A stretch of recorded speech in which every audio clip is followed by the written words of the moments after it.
BSF lover. तो हम लोग पहुंच चुके हैं प्रैक्टिस सेट 5 पर। हमेशा वही उम्मीद कि 4 सेट आपके तैयार होंगे। संडे बीच में आ चुका है, थम्स अप करके बताएं भैया हम रिवीजन कर चुके हैं। और ये 5 प्रश्न है, साथ ही आप लोगों के सामने बताएंगे, इनके उत्तर आने चाहिए और आपसे वही उम्मीद 5/5 स्कोर की उम्मीद। गोरीचा नृत्य का संबंध किस राज्य से है? तो किस राज्य से है गोरीचा नृत्य? आपका भैया महाराष्ट्र से है। कहाँ से है? महाराष्ट्र से है गोरीचा डांस आपका। भारतीय क्रिकेट टीम के पहले वनडे इंटरनेशनल कप्तान कौन थे? अजीत वाडेकर थे भैया। कौन थे? अजीत वाडेकर थे आपका पहले कप्तान। ठीक है, और आप लोग जानते ही हैं बुकलेस इन बगदाद किसकी पुस्तक है? बुकलेस इन बगदाद आप बोलेंगे भैया ये हमने पढ़ा था, शशि थरूर जी की पुस्तक है। किनकी है? शशि थरूर जी की पुस्तक है। ठीक है, छठी अनुसूची के प्रावधान निम्नलिखित में से कितने राज्यों पर लागू होते हैं? 4 ऑप्शन है कि अरुणाचल प्रदेश पर लागू होते हैं बोलेंगे, या मणिपुर पर लागू होते हैं, मेघालय त्रिपुरा मिजोरम और असम पर लागू होते हैं, और आपका असम पर साथी लागू होते हैं। असम, मेघालय, त्रिपुरा और मिजोरम पर लागू होते हैं। अगला क्वेश्चन है, आयतन एक अदिश राशि है कि सदिश राशि है? मैंने सदिश राशियां आपको बताई। ठीक है, वेक्टर है तो आप बोलेंगे आयतन एक स्केलर है, यानी कि अदिश है। कैसी है? अदिश है, अर्थात स्केलर है। आज के प्रैक्टिस सेशन को शुरू करते हैं। बहुत अच्छे से नोट्स बनाने को कमर कस के तैयार हो जाओ। पहला क्वेश्चन है, सत्रिया के एकांकी नाटक को क्या कहा जाता है? सत्रिया की बेसिक चीजें आपको पता होनी चाहिए। संस्थापक इसी के श्रीमत शंकर देव हैं। साथ ही सत्रिया कहाँ का है? असम का है। सत्रिया की अगर हम बात करते हैं, इसको किस वर्ष शामिल किया गया? 2000 में शामिल किया गया, यानी कि पहले जो आपका क्लासिकल डांस थे वो 7 होते थे। 8वां शास्त्रीय नृत्य भारत का सत्रिया है। बेसिक चीजें जो मैं आपको अब तक बता चुका हूँ वो आपको पता होनी चाहिए। तो सत्रिया के एकांकी नाटक को क्या कहा जाता है? किससे संबंध है सत्रिया का? अंकिया नाट। तो अंकिया नाट भी कभी क्वेश्चन पूछेगा तो क्या बोलेंगे भैया? असम से है। अंकिया नाट भी कभी प्रश्न पूछेगा तो हम बोलेंगे असम से। इसके साथ ही 2 रूप होते हैं, और 2 रूपों में एक रूप होता है आपका कहाँ का? अगर मैं सत्रिया की बात करूं तो इसमें एक तो पुरुष रूप होता है, साथ ही आपका यानी कि मेल फॉर्म होती है, एक मेल फॉर्म होती है, और एक आपका साथी फीमेल फॉर्म होती है, स्त्री रूप होता है। जो पुरुष रूप है उसको पुरुषों के नाम पर ही साथी पौर्षिक भंगी कहा जाता है। अब एक रूट वर्ड पकड़ना है, पौर्षिक भंगी। क्या बोलेंगे? पौर्षिक भंगी हो गया। और स्त्री रूप को बोलते हैं स्त्री भंगी, यानी ये महिलाओं के लिए है। तो रूट वर्ड क्या पकड़ना है? भंग। हम अक्सर पॉलिटी में एक वर्ड पढ़ते हैं सत्र, सब लोगों ने सुना है, संसद के सत्र यानी सेशन ऑफ पार्लियामेंट। तो सत्र जो होते हैं भैया भंग हो जाते हैं या नहीं हो जाते? रूट वर्ड क्या बनाएंगे? सत्र। सत्र भंग हो जाते हैं कि नहीं हो जाते? जी भैया भंग हो जाते हैं। क्या बोलेंगे? जी भैया भंग हो जाते हैं। तो यहाँ से एसएससी का एक क्वेश्चन है, उसका आंसर आप आसानी से दे सकते थे। क्वेश्चन पूछा गया था चाली, नोट करना, चाली झुमुरा और नाटू भंगी का संबंध किससे है? नाटू भंगी, तो भंगी वर्ड किसके लिए हो गया? सत्र के लिए। तो ये तीनों के तीनों क्या हैं? याद रख लेना, ये साथी आपका सत्रिया की अन्य शैली हैं। क्या बोलोगे? अदर स्टाइल ऑफ सत्रिया हैं, सत्रिया की अन्य शैली हैं। क्या है ये सत्रिया की अन्य शैली हैं। और कौन कौन सी शैली इसमें आती हैं? ओजापली पूछ ले आपसे, ओजापली डांस कहाँ का है? असम का है, संबंध सत्रिया से ही है। देवदासी कहाँ का है? साथी आपका असम का ही है। बीहू आप लोग सारे लोग जानते ही हैं। और साथी आपका बोडो समुदाय कहाँ से संबंध रखता है? बोडो जाति का जो संबंध है वो किससे है? असम से है। क्या बोलेंगे? असम से है भैया, हम कभी गलती नहीं करेंगे। अब आपसे पूछते हैं कि जो सत्रिया डांस है उसमें कौन से म्यूजिकल इंस्ट्रूमेंट प्रयोग होते हैं? कौन से वाद्य यंत्र साथी इसमें प्रयोग होते हैं? कौन से वाद्य यंत्र हैं जो इसमें प्रयोग होते हैं? तो म्यूजिकल इंस्ट्रूमेंट कभी भी पूछे, ड्रम बोलना, ड्रम, मंजीरा बोलना। क्या बोलेंगे? ड्रम होता है, मंजीरा होता है, और आपका फ्लूट अर्थात बांसुरी होता है। ये किस में प्रयोग होते हैं? ये सत्रिया में प्रयोग होते हैं। सत्रिया के एक एक कलाकार जो जानते हैं बताएंगे। डांसर्स फ्रॉम सत्रिया, सत्रिया नृत्य के कलाकार। सत्रिया के साथी डांसर्स कौन कौन हैं? सत्रिया के डांसर्स, कुछ रूट वर्ड बताऊंगा, हमेशा परीक्षा में कभी उनसे बाहर नहीं जाएगा, याद रख लेना। एक तो आप याद रखेंगे भैया, हम बात करते हैं किनकी? घनाकांत बोरा। तो बोरा रूट वर्ड याद रखेंगे। क्या बोलेंगे? घनाकांत बोरा, तो बोरा रूट वर्ड किसके लिए है? बोरा कभी भी नाम आए, कभी भी। इंदिरा पी बोरा, जैसे कि मैं लिखूं इंदिरा पी बोरा का संबंध किससे है, तो आप कहेंगे भैया सत्रिया से संबंध है। किससे? सत्रिया से इनका संबंध है। रामेश्वर सैकिया पूछ लूं, रामेश्वर सैकिया का संबंध किससे है? क्या बोलेंगे? रामेश्वर सैकिया का संबंध, तो सैकिया रूट वर्ड याद रखेंगे। हरिचरण सैकिया मैं आपसे बोलूं, हरिचरण सैकिया का संबंध किससे है? हरिचरण सैकिया का संबंध किससे है? तो वो है आपका सत्रिया से। किससे? सत्रिया से। प्रदीप चलीहा का संबंध मैं आपसे पूछूं, क्या बोलेंगे? प्रदीप चलीहा का संबंध मैं आपसे पूछूं, मैं साथी आपसे पूछूं, एक इसमें नाम आता है जतिन गोस्वामी का। किसका?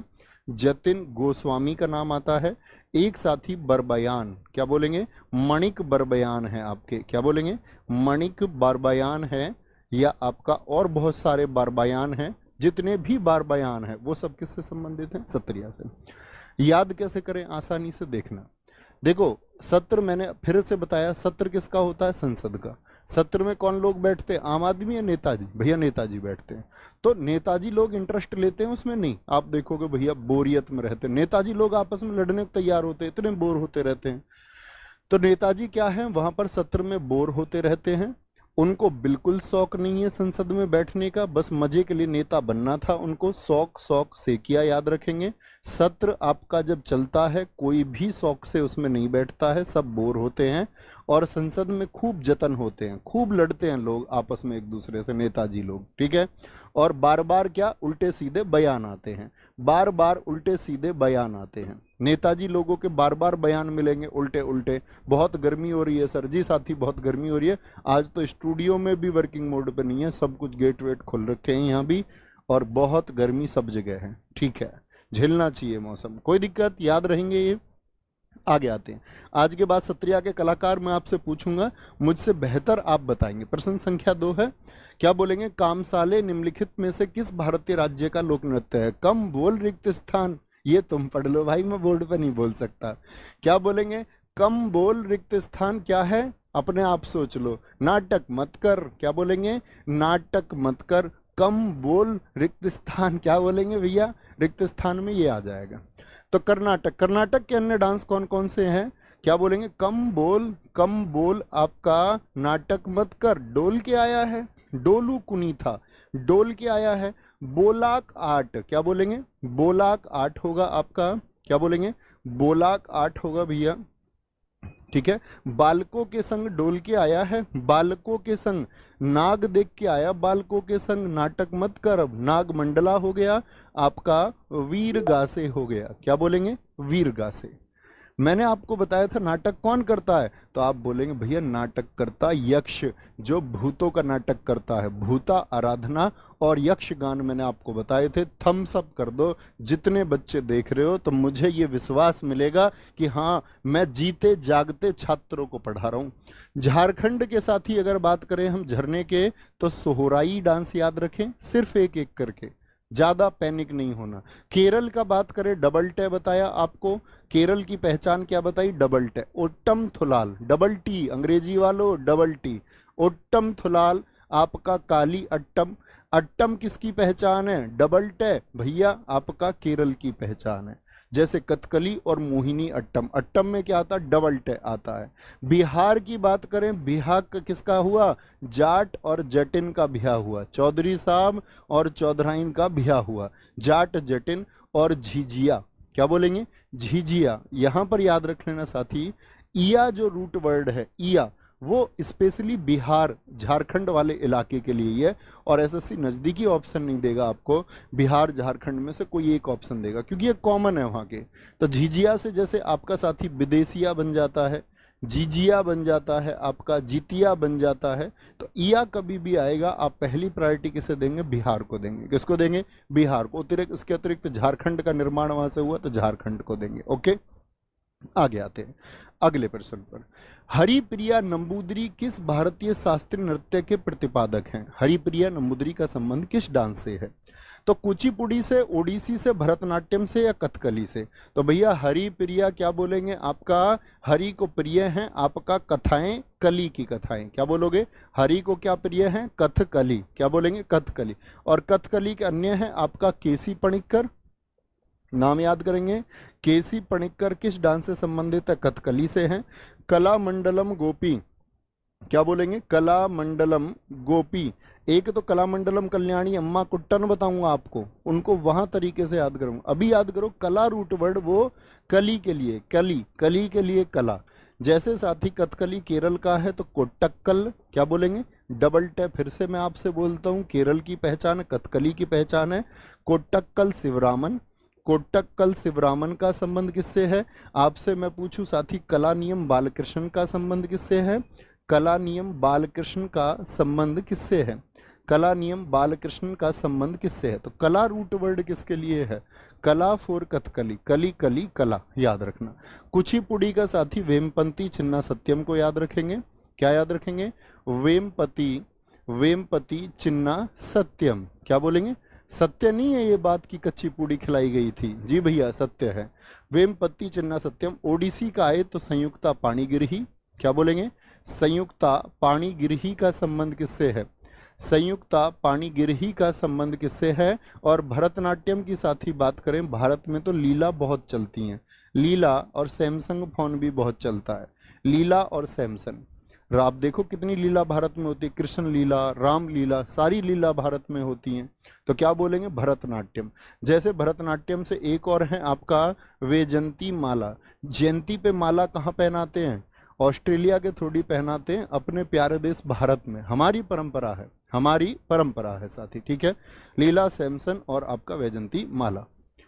रामनाथ वी राघवन का संबंध निम्नलिखित में से किस वाद्य यंत्र से है? यानी कौन से म्यूजिकल इंस्ट्रूमेंट से वो जुड़े हुए हैं? तो क्या कहेंगे भैया? मृदंगम से, बांसुरी से, सितार से या सरोद से? क्या बोलेंगे? रामनाथ वी राघवन। राम ने ऐसा नाद किया कि सब दंग रह गए। राम ने कैसा नाद किया? राम जी ने ऐसा नाद किया कि सब दंग रह गए। ओहो, अब आनंद आ गया।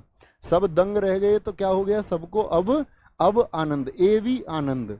और ये आनंद सबको कहाँ आया? सब दंग क्यों रह गए? भाई पाल घाट अय्यर, घाट पर सबको अब आनंद आया। और दिन कौन सा था? गुरुवार का। गुरु वयूर दोराई, क्या बोलोगे? गुरु वयूर दोराई का संबंध किससे है? टीवी गोपाल कृष्णन, ठीक है। गोपाल कृष्ण जी को टीवी देख के आनंद आया, टीवी गोपाल कृष्णन। और उमियालपुरम, क्या बोलेंगे? उमियालापुरम के शिवरामन, उमियालपुरम के शिवरामन का संबंध भी किससे है? शिवरामन का संबंध है भैया आपका किससे? क्या बोलेंगे? मृदंगम से संबंध है। अब आते हैं बांसुरी। बांसुरी पर क्या क्या बता रखे भैया? बांसुरी पे पहला नाम याद रखो, चौरसिया। कौन? चौरसिया। आपका एक तो राकेश चौरसिया, इसी बार एग्जाम में पूछे जाएंगे, किसी भी एग्जाम में पूछे देखना क्वेश्चन और मेरे पास तब भेजना। राकेश चौरसिया इस बार ग्रैमी अवार्ड मिला, तो प्रश्न मिलेगा ग्रैमी अवार्ड 2024 पाने वाले आपका बांसुरी वादक कौन है? राकेश चौरसिया होंगे। चौरसिया रूट वर्ड से ही दूसरा नाम आता है हरि प्रसाद चौरसिया। कौन? हरि प्रसाद चौरसिया का संबंध किससे है? हरि प्रसाद चौरसिया का संबंध आपका बांसुरी से है, बांसुरी से है। सितार से पूछे एक नाम याद रखेंगे, संजय बंदोपाध्याय। क्या बोलेंगे? संजय बंदोपाध्याय का संबंध किससे है? वो सितार से है। और सरोद से मैं आपसे पूछूंगा, जरा बताओ सरोद से क्या क्या नाम मैंने आपको बताए थे साथी? तो आप कहेंगे भैया आपने बताया था सबसे बड़ा नाम अमजद अली खान, सरोद सम्राट है वो। कौन है? सरोद सम्राट। उनके बेटों के नाम आप बताएं तो आप कहेंगे भैया आपने बताए थे अमान अली, अयान अली, नोबेल पुरस्कार 2014 के कॉन्सर्ट में गए थे। तो आपका सरोद में नाम और याद रखेंगे कौन? एक नाम और जोड़ते हैं आज, हाफिज अली खान। भाई कोई रो दिया, कोई रो दिया, सरोद में क्या आता है? रो दिया कोई, तो उससे क्या बोलेंगे भाई? भाई अली हाफिज, क्या बोलेंगे? हाफिज तुझको जो है, क्या बोलेंगे? बोलते हैं ना जैसे कि हाफिज किस लिए बोलते हैं? किसी को सेफ रखने के लिए, कि सब हाफिज रहेगा। तू रो दिया क्यों? रो मत, तू सब हाफिज रहेगा। लिथोई चनम्बम निम्नलिखित में से किस खेल से संबंधित हैं? लिथोई चनम्बम बताइए एक बार। क्रिकेट से हैं, जूडो से हैं, शतरंज से या बैडमिंटन से? साथ ही लिथोई चनम्बम बहुत चर्चित रही जब 2022 में इन्होंने विश्व कैडेट जूडो चैंपियनशिप जीती। विश्व कैडेट विश्व कैडेट जूडो चैंपियनशिप जीतने वाली ये पहली भारतीय बनी। जूडो चैंपियनशिप जीतने वाली पहली भारतीय, तो हमारे लिए गर्व की बात तो है ही। जीतने वाली पहली भारतीय, क्या बोलेंगे? पहली भारतीय। इन्हीं प्रश्नों को एसएससी ढूंढ के लेके आता है। क्या बोलेंगे? आपका जूडो में किससे संबंधित है? ये जूडो से संबंधित है। तो जूडो के साथ ही मुझे बताओ, जूडो का संबंध किस देश से है? तो जूडो जो खेल है ये जापान का मार्शल आर्ट है। क्या है? जापान मार्शल आर्ट ये आपका है। जापान मार्शल आर्ट ये है, जापान का मार्शल आर्ट है। और साथ ही अगर जूडो के मैं अदर प्लेयर आपको बताऊं, अन्य कौन कौन से खिलाड़ी हैं, तो क्या बोलेंगे? अदर प्लेयर्स में नाम आएगा भैया, एक तो आपका थोदाम कल्पना देवी। कल्पना देवी बड़ी खिलाड़ी हैं देश की, याद रखना। थोदाम कल्पना देवी का संबंध किससे है? जूडो से है। दूसरा नाम पूछेगा सुशीला देवी का। किसका? सुशीला देवी। और जब आप एग्जाम देने जाओगे तो आप देखोगे खिलाड़ियों के नाम बहुत पूछता। लिकम बम, तो बम रूट वर्ड जो आ रहा है किसके लिए आ रहा है? जूडो के लिए आ रहा है। गरिमा चौधरी का संबंध किससे है? तो आपका साथी जूडो से है। ठीक है। चौथा आपका नाम याद रखेंगे के टोम्बी देवी। तो ये देवी जो हैं के टोम्बी देवी और कल्पना देवी दोनों जूडो से हैं। गरिमा चौधरी साथी आपका जूडो से हैं। और जैसा नाम आया लिथोई चनम्बम, और बम रूट वर्ड आया कहां पर? आपका सुशीला देवी लिकम्बम। ये भी किससे जुड़ी हुई हैं? आपका जूडो से जुड़ी हुई हैं। क्या बोलेंगे? जूडो से जुड़ी हुई हैं। एक दिवसीय क्रिकेट मैच में एक गेंदबाज अधिकतम कितने ओवर फेंक सकता है? आंसर करेंगे। मैं कुछ साथियों को देखता हूं वो उत्तर के अतिरिक्त कुछ बातें करते रहते हैं। भाई 40 दिन हमारे पास उतना समय नहीं है कि अतिरिक्त बातों को हम करें। मेरी आप सब लोगों से रिक्वेस्ट है कि बहुत मेहनत हमको मिलकर करनी है ताकि हमको बार बार मेहनत ना करनी पड़े।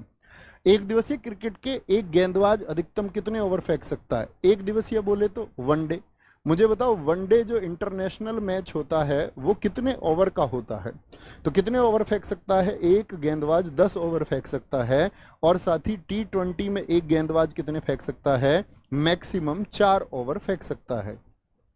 मैक्सिमम 4 ओवर फेंक सकता है। ठीक है, 20 ओवर में से। तो आप समझ गए, बटे 5 का नियम है। बटे 5 का नियम मतलब 20 ओवर का मैच है तो एक खिलाड़ी 4 ओवर, 50 ओवर का मैच है तो एक खिलाड़ी 10 ओवर फेंकेगा। ठीक है। मुझे बताओ टेस्ट मैच जो होता है वो कितने दिन का होता है? टेस्ट मैच, तो टेस्ट मैच आप कहेंगे भैया ये 5 दिन का होता है। तो एक दिन में कितने ओवर फेंके जाते हैं? यहाँ पर एक दिन में साथी आपका एक दिन में 90 ओवर फेंके जाते हैं। तो इसमें मुझे बताएं कि एक खिलाड़ी कितने ओवर फेंक सकता है? तो यहाँ क्या बटे 5 चलता है? तो 90 बटे 5 अर्थात भैया यहाँ तो एक खिलाड़ी 18 ओवर फिर फेंक देता होगा। नहीं, टेस्ट में यह नियम लागू नहीं होता है। एक बॉलर जितने चाहे उतने ओवर फेंक सकता है, लेकिन खिलाड़ी को रेस्ट दिया जाता रहता है। यहाँ पर एक लिमिट है साथी कि 15 ओवर 1 घंटे में फेंक जाने चाहिए। 15 ओवर प्रति घंटा। तो टेस्ट के लिए क्या नियम है? वहां पर कोई भी बॉलिंग करे, बस नियम है कि 1 घंटे में 15 ओवर फेंके जाने चाहिए। अच्छा, फिर बात आती है साथी पावर प्ले की। मुझे बताओ पावर प्ले का मतलब समझते हैं? थम्स अप करें। जो नहीं जानते हैं वो जाने कि ये क्रिकेट का ग्राउंड है, ये साथी पिच है। कुछ खिलाड़ी 30 गज के घेरे में रहेंगे और इससे बाहर कुछ ही खिलाड़ी रहते हैं, तो ये पावर प्ले है। पावर प्ले T20 के लिए कितना होता है? T20 के लिए शुरुआत के 6 ओवर होता है। 6 ओवर स्टार्टिंग के, कौन से? 6 ओवर स्टार्टिंग के पावर प्ले होता है T20 में। और साथ ही 50 ओवर का अगर मैच है तो पावर प्ले कितनी देर का होगा? बताइए फटाफट से। पावर प्ले जो होता है वो 10 ओवर का होता है। कितने का होता है? पावर प्ले 10 ओवर का होता है। अच्छा, आप लोगों को मैं एक और बात बताऊं कि वनडे इंटरनेशनल मैच जो है साथी वो 50 ओवर के होते हैं, लेकिन वो हमेशा से 50 ओवर नहीं थे। पहले कितने ओवर के होते थे बताएंगे?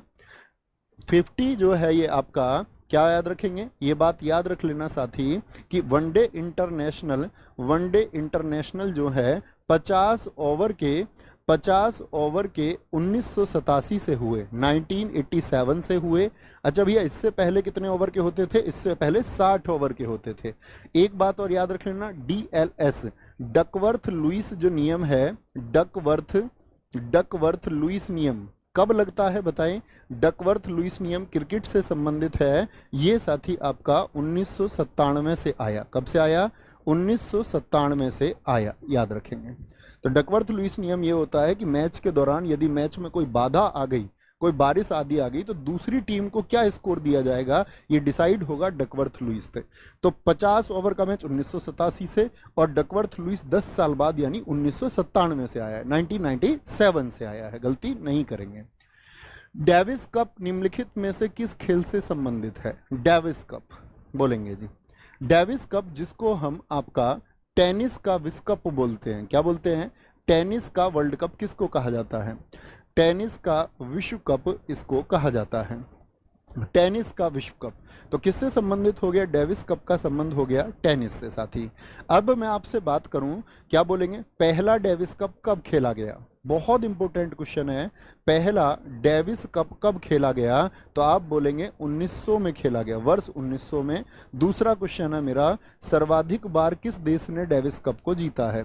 सर्वाधिक बार विजेता कौन है इसका? कौन विनर रहा है जिसने सबसे ज्यादा जीता है? तो आप बोलेंगे यूएसए ने इसको 32 बार जीता है। कितने टाइम? 32 टाइम्स इसको जीता है।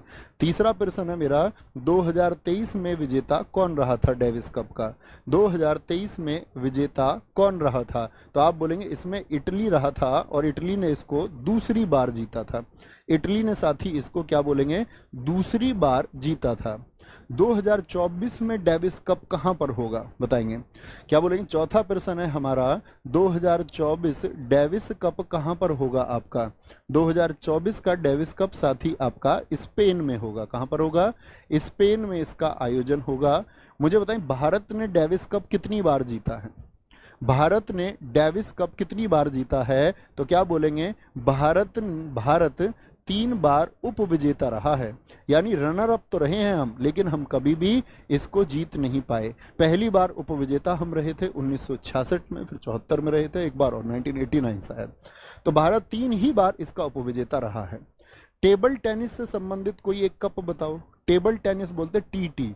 तू ज्यादा टीटी बन रहा है, तू ज्यादा टीटी बन रहा है, जरा कार का बिल आ जाने दे। कारबिलान, क्या बोलोगे? कारबिलान, कार का बिल आ जान दे। कारबिलान कप का संबंध किससे है? क्रिकेट से साथी एक कप बताए। एशिया कप आज मैं आपको याद कराता हूं, सिर्फ एक कप, एशिया कप, ठीक है, एशिया कप। और बास्केटबॉल से साथी याद रख लेना, बास्केट में हम क्या रखते हैं? वी लहसुन रखते हैं बास्केट में। घर में रहते हैं ना लहसुन प्याज, घर में लहसुन प्याज रहते हैं, वी लहसुन रखते हैं किसमें? बास्केट में रखते हैं। किसमें रखते हैं भैया? बास्केट में भी लहसुन रखते हैं, ठीक है। आगे आएंगे दोस्त।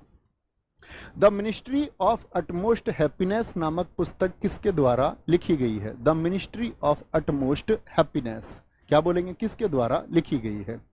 क्या बोलेंगे? जिया पिंगवा, डैन ब्राउन, अरुंधति रॉय या सुनीता नारायण? क्या बोलेंगे? सुनीता नारायण। फटाफट से बताएंगे। तो किसने लिखी है भैया? अरुंधति रॉय ने लिखी है। कौन है? AR अरुंधति रॉय ने लिखी। अरुंधति रॉय SSC की बहुत फेवरेट लेखिका हैं साथी। इनकी पहली चर्चित किताब है the God of small things. The God of small things बार बार पूछी जाती है, और याद रखना ये favourite writer means favourite writer. क्या बोलेंगे? दूसरा इनका आजादी पुस्तक है, किसकी है? अरुंधति रॉय की पुस्तक है।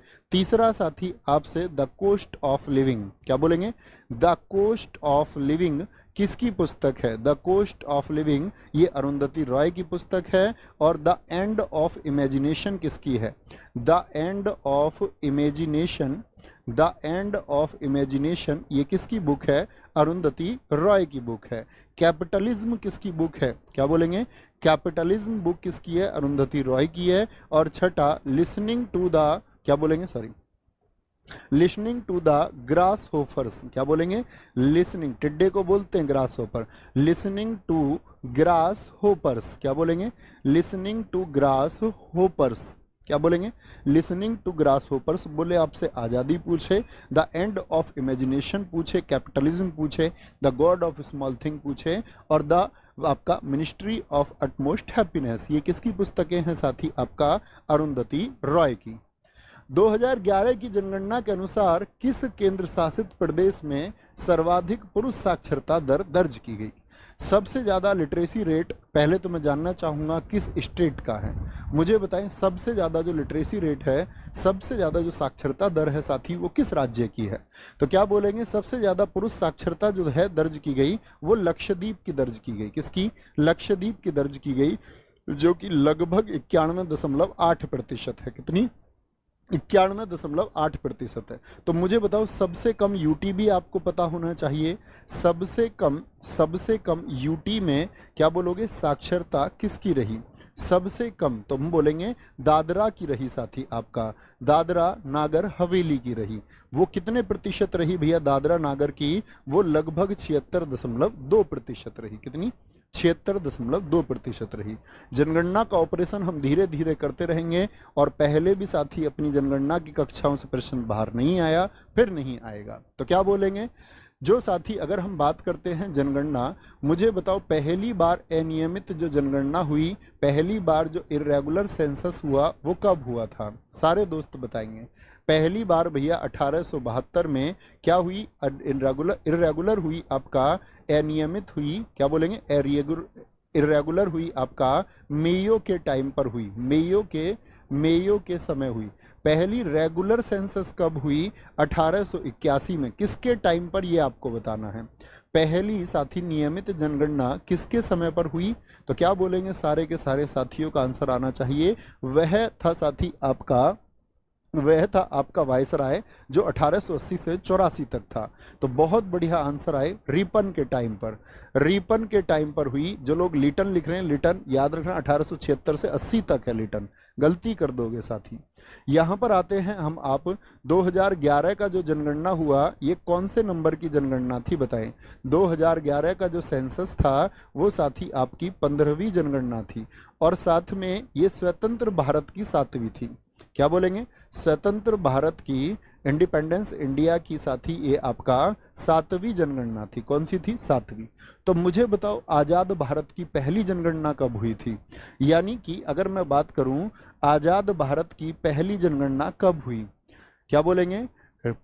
आपका आज़ाद भारत की जो पहली सेंसस हुई साथी, वो कब हुई थी? तो पहली सेंसस हुई है आपका 1951 में, तो उसी से बनेगी ये 7वीं। अच्छा जी, आपसे क्वेश्चन पूछ लूँ मैं, 2011 में जनगणना आयुक्त कौन थे? 2011 में जो साथी आपका सेंसस कमिश्नर थे, C4 सेंसस और कमिश्नर, ठीक है, सेंसस कमिश्नर थे, वो कौन थे? आपका C चंद्रमौली थे। कौन थे? C चंद्रमौली थे साथी आपका। आपसे क्वेश्चन पूछे 2011 में क्या स्लोगन रहा था? क्या स्लोगन रहा 2011 का? तो हमारी जनगणना हमारा भविष्य। अवर सेंसस लिखना, अवर सेंसस अवर फ्यूचर। हमारी जनगणना हमारा भविष्य। क्या बोलेंगे? अवर सेंसस अवर फ्यूचर। अरे लिख सकते हो ना भाई, अवर OUR सेंसस में लिख चुका बोर्ड पर, OUR, और फ्यूचर की स्पेलिंग आपको आती होगी, ये मैं उम्मीद करूंगा आप लोगों से। ठीक है, अब क्वेश्चन आया था हमारा साथी यहाँ पर कि सबसे कम साक्षरता यूटी में।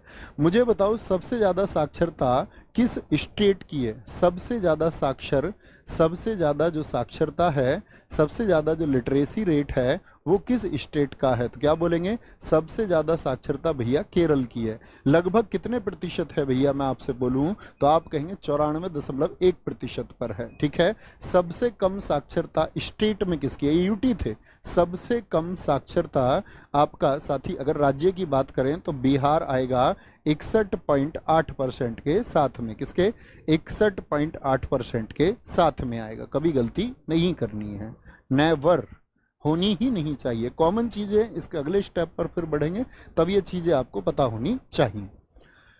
आगे आएंगे अगले क्वेश्चन पर। नागरिकता संशोधन विधेयक 2019 को संसद किस तिथि को पारित किया? किस तिथि को पारित किया? सबसे पहले तो मुझे बताइए सिटीजनशिप एक्ट यानी कि नागरिकता अधिनियम कब आया था?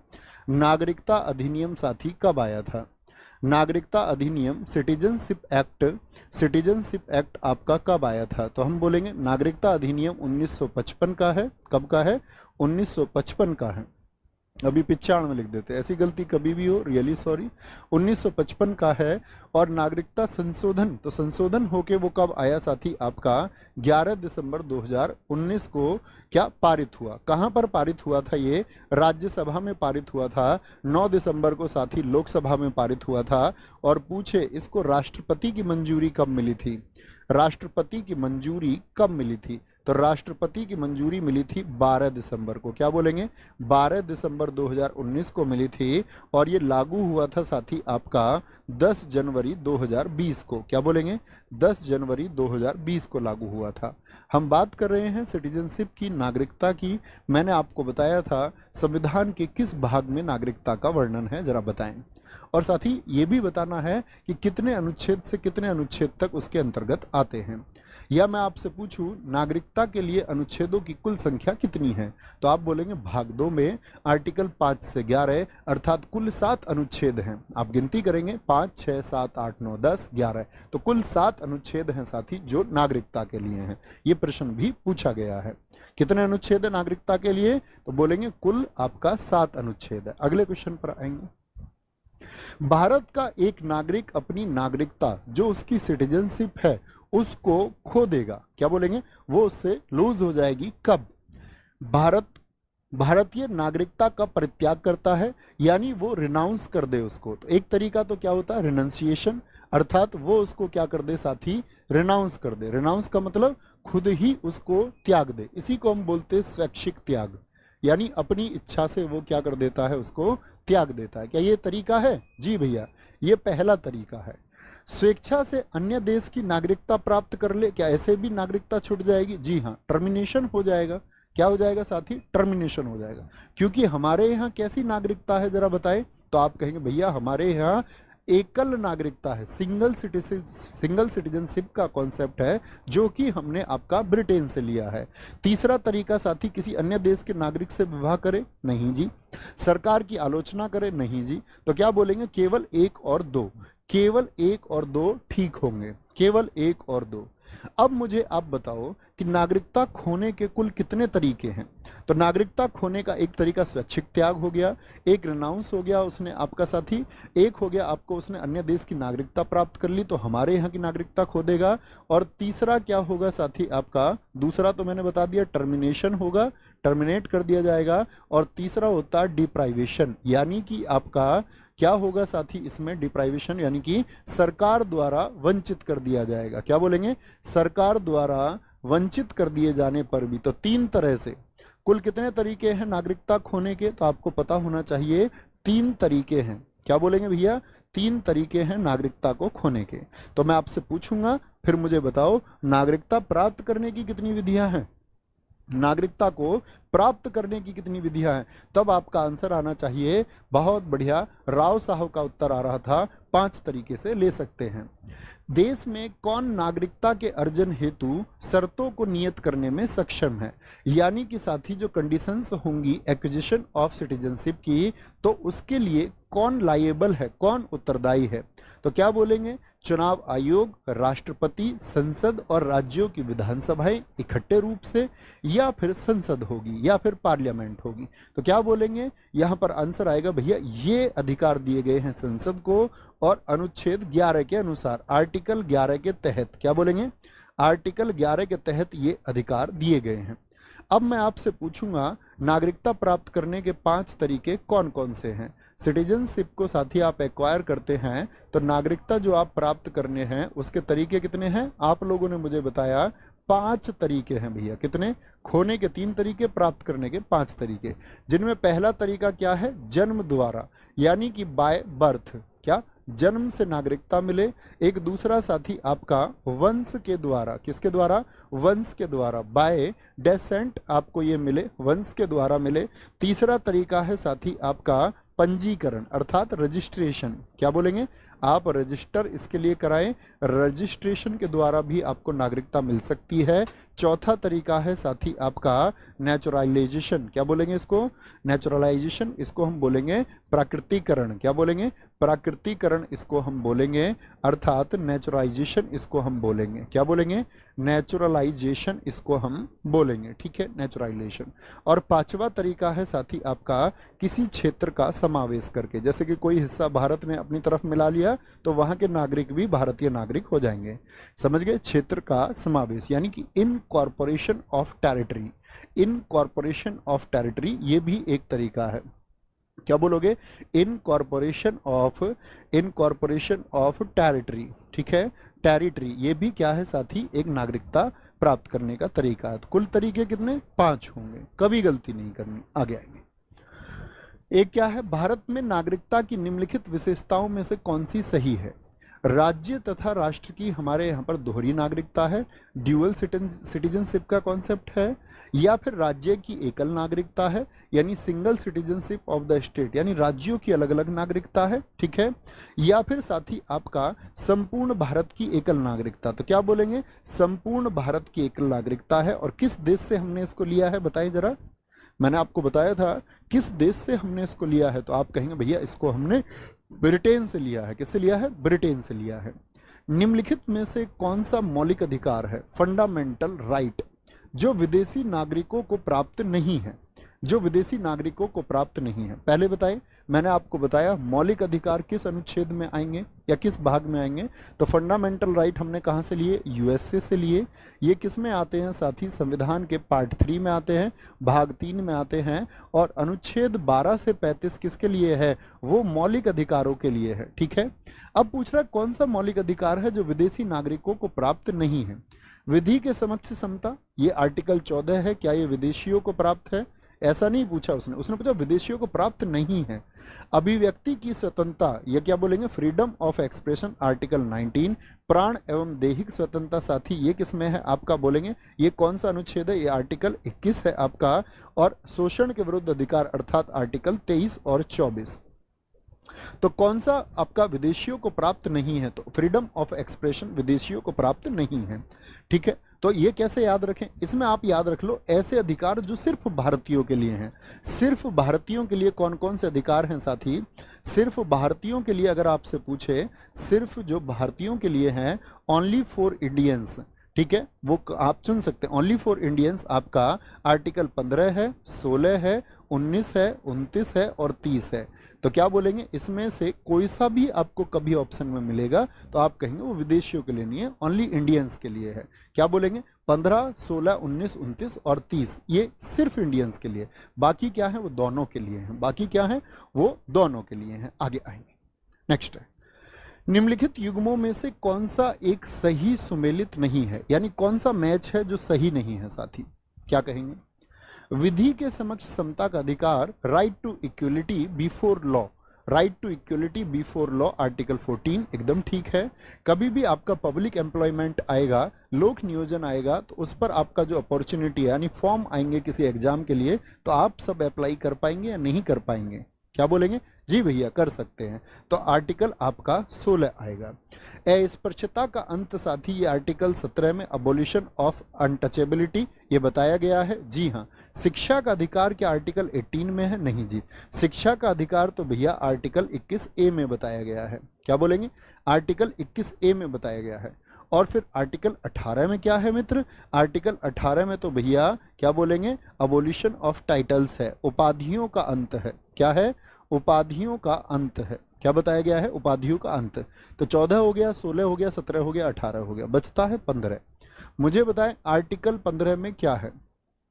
आर्टिकल 15 क्या कहता है? आर्टिकल 15 कहता है धर्म, कोई व्यक्ति किस धर्म का है, चाहे वो किसी भी धर्म का हो, धर्म उसका क्या वंश है, वो स्त्री है कि पुरुष है, उसकी कौन सी जाति है, इसके आधार पर आप क्या बोलेंगे? इसके आधार पर कोई भेद नहीं कर सकते। ये भारत का संविधान कहता है। आपको किसी को ऊंचा नीचा कमतर नहीं समझना है। आर्टिकल 16 हो गया, 17 हो गया, 18 हो गया साथी आपका आर्टिकल 18। आर्टिकल 20 आप मुझे बताओ। 19 भी हम अभी जिक्र कर चुके, फ्रीडम ऑफ एक्सप्रेशन। आर्टिकल 20 बताएंगे आप मुझे। आर्टिकल 22 बताएंगे, कौन कौन जानते हैं? तो आर्टिकल 20 क्या है? अपराधों के लिए दोष सिद्धि। क्या बोलेंगे? अपराधों के लिए दो सिद्धि में संरक्षण। अपराधों के लिए जो दो सिद्धि है साथी, अपराधों के लिए दो सिद्धि में संरक्षण, ये बात बताई गई है। अर्थात ये क्या हो गया आपका, अपराधों के लिए यानी कि आपका कन्विक्शन इन ऑफेंस, क्या बोलेंगे, कन्विक्शन इन ऑफेंस, ये प्रोटेक्शन बताया गया है। प्रोटेक्शन इन, क्या बोलेंगे, protection in conviction of offence, conviction of offence, ये किस में बताया गया है साथी आपका, ये बताया गया है 20 में, ठीक है, ऑफेंस। और आर्टिकल 22 में साथी क्या बताया गया है, कुछ दशाओं में गिरफ्तारी में संरक्षण।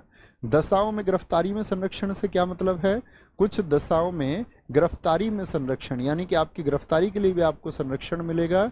तो ये क्या है आपका, protection in arrest and detain, क्या बोलेंगे, protection in arrest and detain, protection in arrest and detain, किसी को नजरबंद आदि भी रखा जाए उसके लिए भी क्या है, संरक्षण बताया गया है। ओके, आगे गायत्री मंत्र के नाम से प्रसिद्ध मंत्र सर्वप्रथम किस ग्रंथ में मिलता है, भगवद गीता, अथर्ववेद, ऋग्वेद या फिर मनुस्मृति में, क्या बोलेंगे, मनुस्मृति में मिलता है। तो किस में मिलेगा साथी बताएंगे, तो गायत्री मंत्र जो है वो आपका ऋग्वेद में मिलता है। ऋग्वेद क्या है साथी, सबसे पुराना वेद है। वेदों की संख्या कितनी बताई थी मैंने आपको, सबसे पुराना है।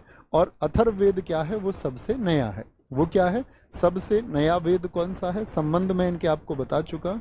और अगर गायत्री मंत्र की हम बात करें, गायत्री मंत्र की साथी अगर हम बात करते हैं, तो गायत्री मंत्र जो है आपका, उसके रचयिता कौन है, गायत्री मंत्र क्या बोलोगे, उसके रचयिता कौन है, तो विश्वामित्र हैं, क्या बोलेंगे, विश्वामित्र हैं। गायत्री मंत्र याद होता मैक्सिमम स्टूडेंट्स को, ठीक है।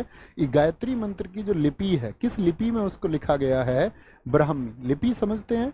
लिपि मतलब यानी आपका स्टाइल ऑफ राइटिंग, जो लिपि होती है उसको लिखा जाता है। जैसे हर भाषा की लिपि होती है, हिंदी की अपनी देवनागरी लिपि है, अंग्रेजी आप लिखते हैं ABC, ये रोमन लिपि है, पंजाबी आप लिखते हैं वो गुरुमुखी लिपि है। जैसे उर्दू भाषा आदि को लिखा जाता आपका, अरबी को लिखा जाता है जैसे आपका साथी, उसके लिए उर्दू का इस्तेमाल होता है, आपका उर्दू भाषा के लिए अरबी लिपि का इस्तेमाल होता है, तो लिपि हो गई आपका ब्राह्मी। और ये किसके लिए है साथी, आपका सूर्य देवता को समर्पित है, क्या बोलेंगे, डिवोटेड टू सन, सूर्य देवता को समर्पित है। किसको समर्पित है गायत्री मंत्र, सूर्य देवता को साथी डिवोटेड है, समर्पित है आपका। और किस मंडल में है ये, तीसरे मंडल में है।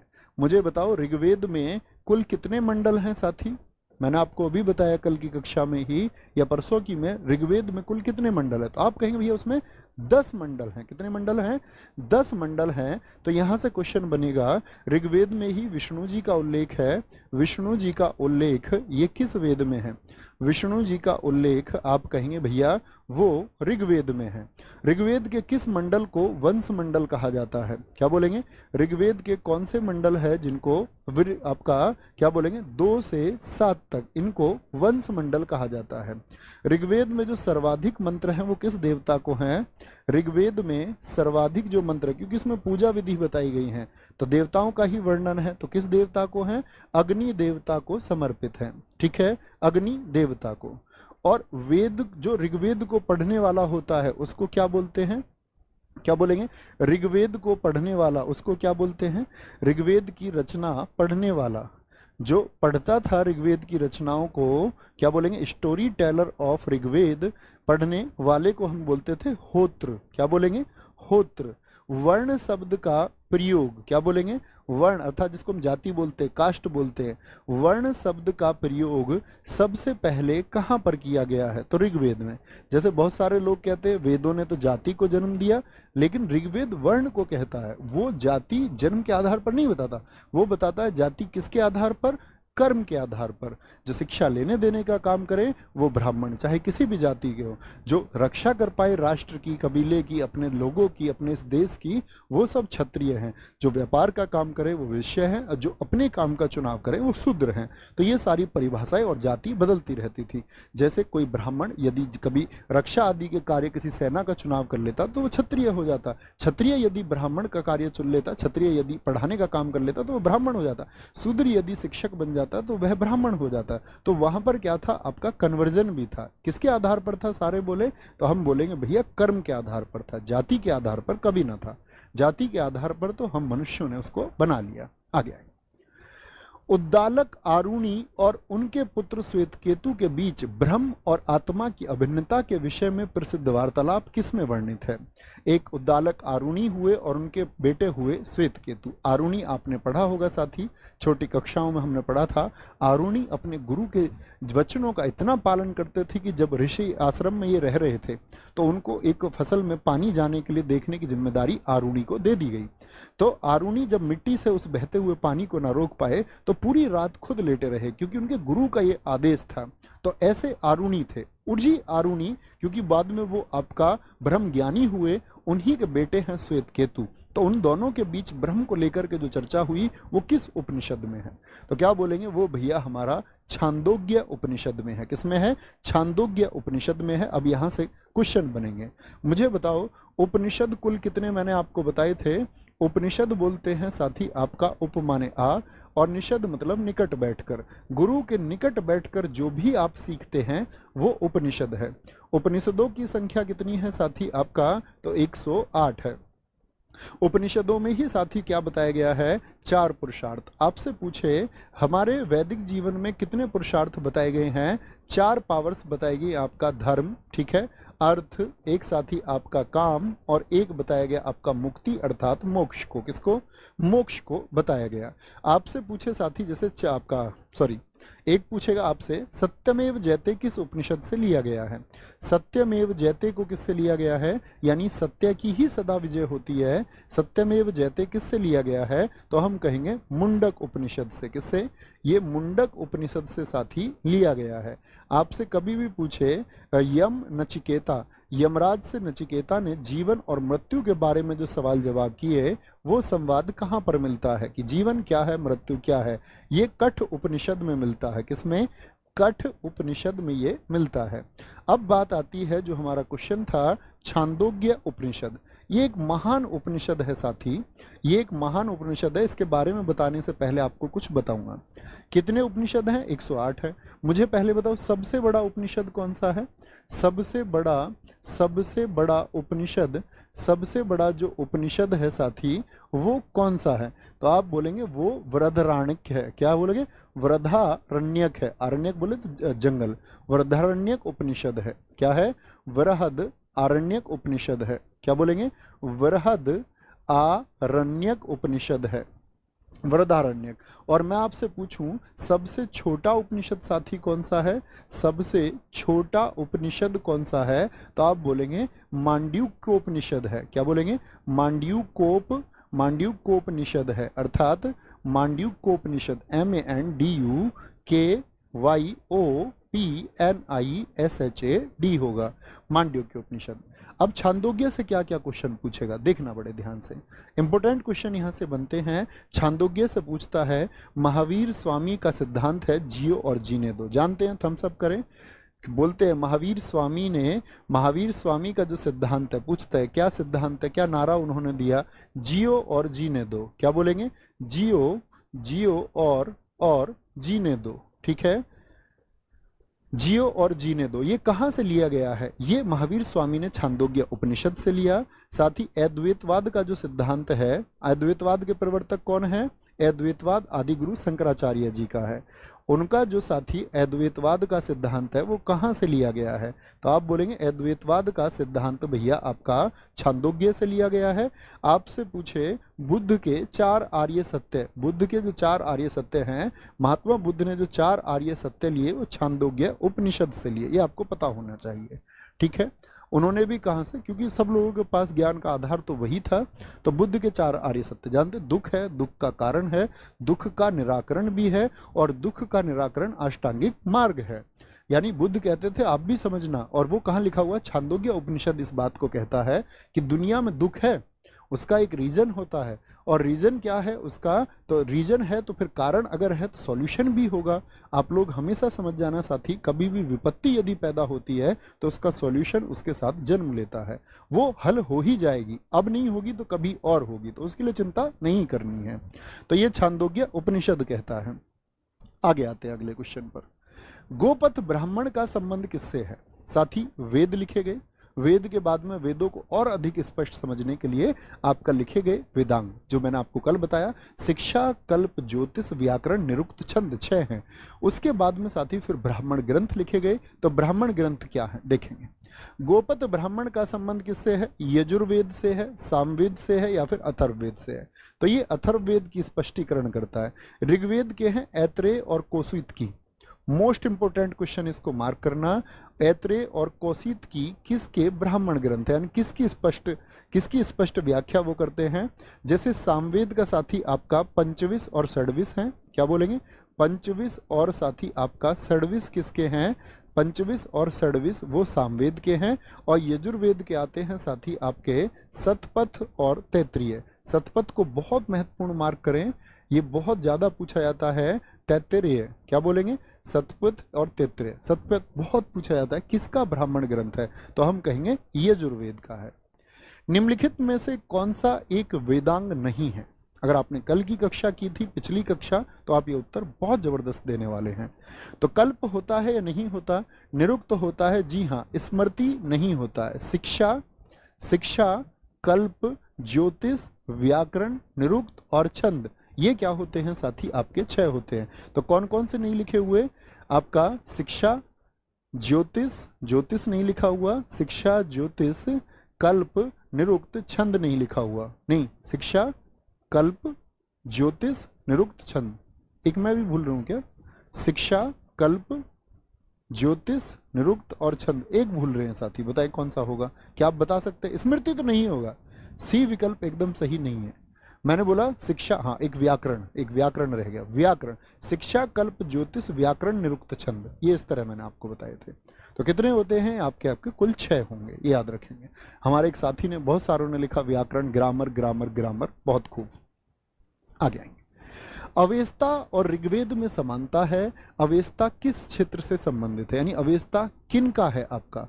क्या भारत का ग्रंथ है कोई, या ईरान का है, या इजराइल का है साथी, या फिर मिस्र से इसका संबंध है? तो क्या बोलेंगे? अवेस्ता ग्रंथ जो है भैया वो ईरानियों का ग्रंथ है। किसका है? वो ईरानियों का ग्रंथ है। अंडमान और निकोबार द्वीप समूह में सबसे अधिक ऊंचाई वाली चोटी कौन सी है? कौन सी पीक है जो अंडमान निकोबार की सबसे ऊंची चोटी है? Saddle Peak, Mount Thuillier, Mount Diavolo, या माउंट कोयाबो होगा? तो याद रख लेना साथी, 732 मीटर की सैडल पीक जो है ये अंडमान निकोबार द्वीप समूह की सबसे ऊंची चोटी है। माउंट थुलियर आपसे कभी पूछे, ये ग्रेट निकोबार की सबसे ऊंची चोटी है। कितने साथी इसकी हाइट बताएंगे? सैडल पीक से छोटी है, लेकिन ग्रेट निकोबार की हाईएस्ट पीक है। ग्रेट निकोबार की सबसे ऊंची चोटी है ये, और सबसे ऊंची चोटी जिसकी हाइट है 642 मीटर। क्या बोलोगे? 642 मीटर।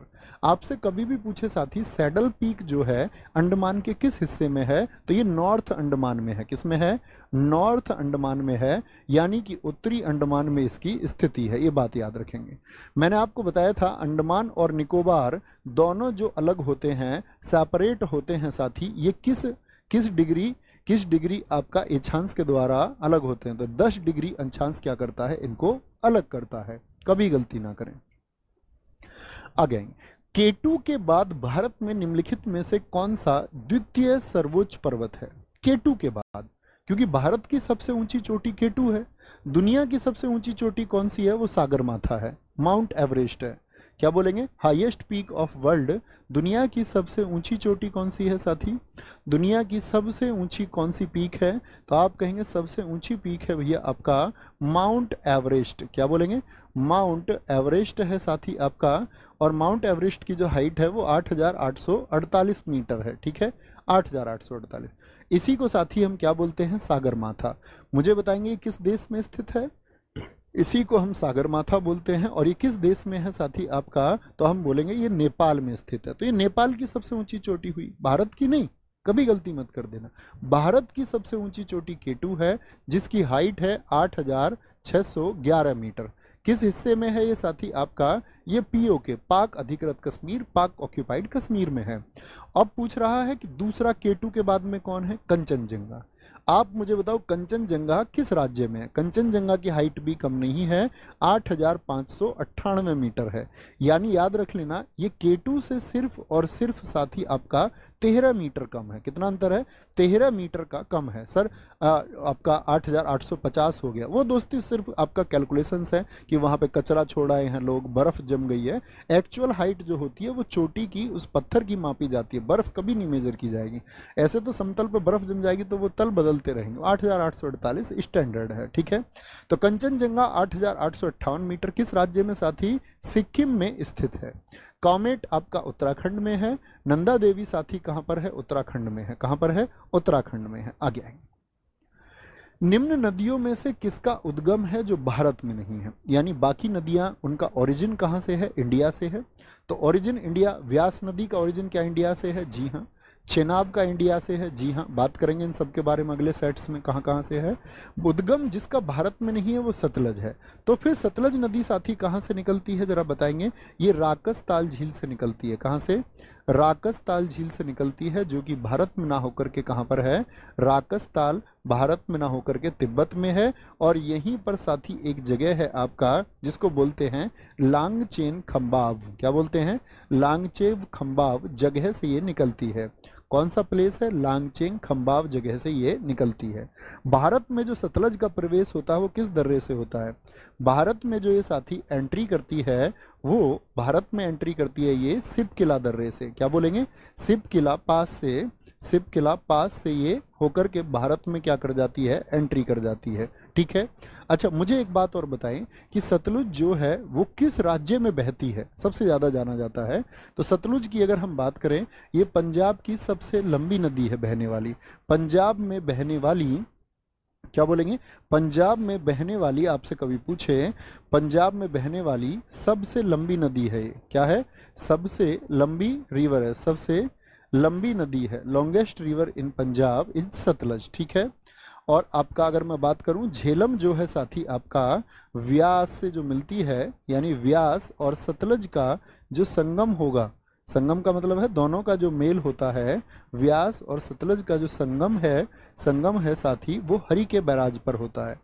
आप मुझे बता सकते हैं हरि के बैराज, हरि के बैराज जो कि साथी स्टैटिक जीके में बहुत पूछा जाता है कि हरि के वेटलैंड कहाँ पर स्थित है, जो हमारा नेशनल पार्क भी है एक।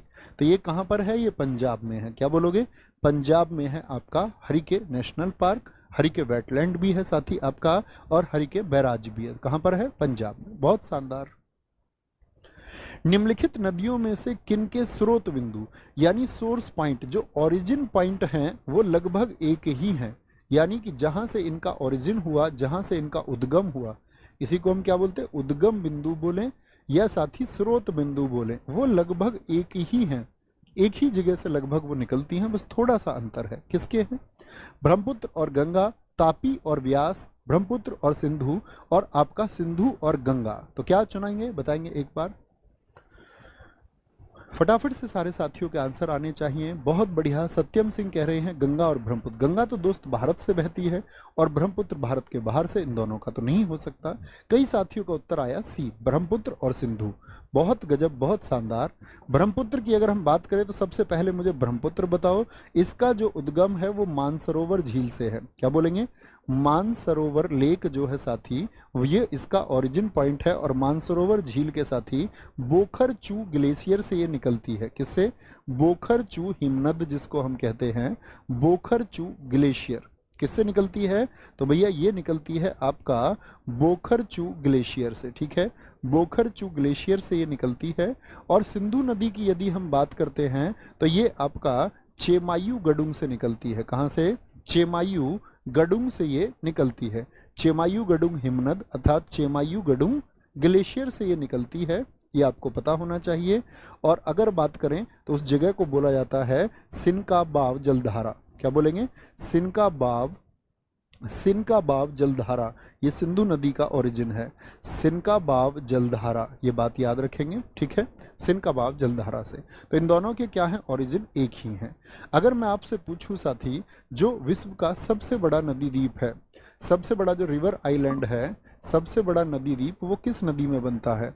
सबसे बड़ा नदी द्वीप, सबसे बड़ा जो रिवर आइलैंड है वो किस में बनता है आपका, उसका नाम है माजुली। और माजुली किस में बनता है, वो ब्रह्मपुत्र में ही बनता है। किस में बनता है, ब्रह्मपुत्र नदी में ही बनता है। और अगर मैं बात करूं साथी ब्रह्मपुत्र की, तो ब्रह्मपुत्र नदी के जो अन्य नाम हैं वो क्या क्या हैं, अदर नेम इसके कौन कौन से हैं। तो अगर मैं बात करूं, इसको तिब्बत में क्या कहते हैं बताइए जरा, तिब्बत में ब्रह्मपुत्र को क्या कहते हैं। मैं आपसे पूछूं अपने प्यारे देश भारत में इसको क्या कहते हैं। और तीसरा मैं आपसे पूछूं बांग्लादेश में इसको क्या कहा जाता है, बांग्लादेश में इसको साथी क्या कहा जाता है। तो तिब्बत में इसको बोलते हैं सांगपो, ब्रह्मपुत्र को क्या बोलते हैं, सांगपो कहते हैं। भारत में इसको बोलते हैं साथी आपका दिहांग। और बांग्लादेश में साथी इसको कहा जाता है जमुना। क्या बोलते हैं, जमुना। तो आपसे कभी भी पूछे कि जमुना जो है साथी आपका, जमुना वो किस नदी को कहा जाता है, यमुना नहीं जमुना, तो हम कहेंगे वो भैया आपका किसको, ब्रह्मपुत्र को कहा जाता है। अच्छा, ब्रह्मपुत्र जो है साथी किस नदी के साथ मिलकर सुंदरवन डेल्टा बनाती है, किस नदी के साथ बताएं जरा, कौन सी दो नदियां हैं ये आपका जो बनाती है, किस नदी के साथ ये आपका सुंदरवन डेल्टा। साथ ही ये भी बताएंगे सुंदरवन डेल्टा कहाँ पर स्थित है, सुंदरवन डेल्टा किसके साथ में, गंगा जी के साथ में ये बनाती है। किसके साथ में, गंगा जी के साथ में बनाती है। कहाँ पर साथी आपका, पश्चिम बंगाल में, वेस्ट बंगाल में, वेस्ट बंगाल में। और किधर आपका, बंगाल की खाड़ी में। आपने गणित में डेल्टा का साइन तो देखा होगा ना सारे साथियों ने, जी भैया क्या बोलेंगे, डेल्टा। यानी जब ये बंगाल की खाड़ी में गिर रही होती है, तो बंगाल की खाड़ी में गिरते समय इस तरह की जो आकृतियां होती हैं, इनको हम डेल्टा कहते हैं, गलती ना करें। कौन सी नदी बांग्लादेश में पद्मा के नाम से जानी जाती है। अभी मैंने बताया आपका नाम ब्रह्मपुत्र का, किसका, ब्रह्मपुत्र को हम जमुना कहते हैं, लेकिन कौन सी है जो बांग्लादेश में पद्मा के नाम से जानी जाती है, तो वो गंगा जी हैं। कौन है, वो गंगा जी हैं, जिनकी लंबाई साथी आपका 2525 किलोमीटर है। क्या बोलेंगे, 2525 किलोमीटर किसकी, गंगा की लंबाई है। अच्छा, यहीं पर साथी आपका आता है कि जमुना जो कि आपका कौन सी नदी है, ब्रह्मपुत्र। जमुना और पद्मा ये दोनों मिलती हैं कहाँ पर, पद्मा भी आप अब जान ही गए कि बांग्लादेश में गंगा को कहते हैं। इनका साथी जो मिलन है वो बांग्लादेश में, क्या बोलेंगे, बांग्लादेश में, बांग्लादेश में मिलन होकर के ये साथी कौन सी धारा बनाते हैं, तो जल की मेघना नदी अर्थात मेघना धारा बनती है। क्या बोलेंगे, मेघना धारा बनाते हैं। ये भी पता होना चाहिए मेघना किस किस से मिलके बनती है, एक तो साथी जमुना से, जमुना कौन है, ब्रह्मपुत्र है, उसका नाम बांग्लादेश में है। और साथी पद्मा जो गंगा का नाम है आपका कहाँ पर, बांग्लादेश में। दोनों मिलकर के साथी आपका क्या बनाते हैं, मेघना धारा बनाते हैं। ठीक है, आगे। जीएनपी और जीडीपी में क्या अंतर है, मैंने पिछली क्लास में भी आपको बताया कि फॉर्मूले सबसे महत्वपूर्ण है, और आज एसएससी लगभग फॉर्मूले पर शिफ्ट हो चुका है। ठीक है, तो क्या कहेंगे भैया, कौन कौन है, सकल घरेलू जीएनपी और जीडीपी में क्या अंतर है। तो जीएनपी का फॉर्मूला फिर हमको पता होना चाहिए, जीएनपी बराबर होता है जीडीपी प्लस विदेशों से जो आय हुई है, विदेशों से प्राप्त जो शुद्ध आय है हमारी, विदेशों से जो प्राप्त शुद्ध आय है, यही फॉर्मूला है।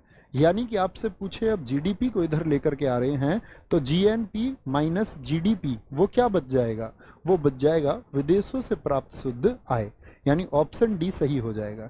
जीएनपी का पूरा नाम साथी बताएं तो क्या बोलोगे, ग्रॉस नेशनल प्रोडक्ट इसको हम कहते हैं, ग्रॉस नेशनल प्रोडक्ट इसको हम कहते हैं। जीएनपी यानी कि आपका सकल राष्ट्रीय उत्पाद इसको हम कहेंगे, सकल राष्ट्रीय उत्पाद इसको हम कहेंगे। ठीक है, और जीडीपी का फुल फॉर्म क्या होता है, जीडीपी का फुल फॉर्म क्या होता है, gross domestic product, gross domestic product. कई बार तो सिर्फ फुल फॉर्म पूछ लेता, आसान सा प्रश्न, तो इसको बोलते ग्रॉस यानी कि कुल, सकल, डोमेस्टिक अर्थात घरेलू, और प्रोडक्ट मतलब साथी कि आपका उत्पाद।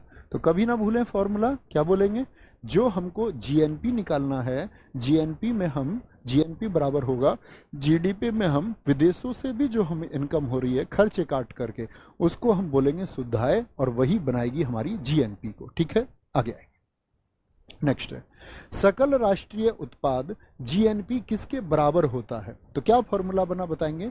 अभी हमने जीडीपी की बात की थी, ग्रॉस नेशनल प्रोडक्ट इस बार आपसे पूछ रहे हैं। ग्रॉस नेशनल प्रोडक्ट जो होगा, अभी जीडीपी के रूप में फुल फॉर्म हमने याद की, क्या बताया मैंने आपको? जीएनपी बराबर होता है जीडीपी प्लस साथी आपका जो विदेशों से शुद्ध आय हुई, या ऐसे लिख सकते हैं विदेश से जो नेट प्रॉफिट हुआ, विदेश से जो शुद्ध आय हुई, इनकम हुई, ये हो गया फॉर्मूला। अभी जीडीपी के सापेक्ष ना पूछ करके हम पूछ रहे हैं एनएनपी के सापेक्ष। तो ये दो फॉर्मूले सबसे चर्चित हैं। जीएनपी किसके बराबर होगा? ये होगा साथी आपका एनएनपी प्लस आपका डेप्रिसिएशन, यानी वियर एंड टीयर, जिसको हम क्या बोल सकते हैं? घाटा। डेप्रिसिएशन हो जाएगा, क्या हो जाएगा?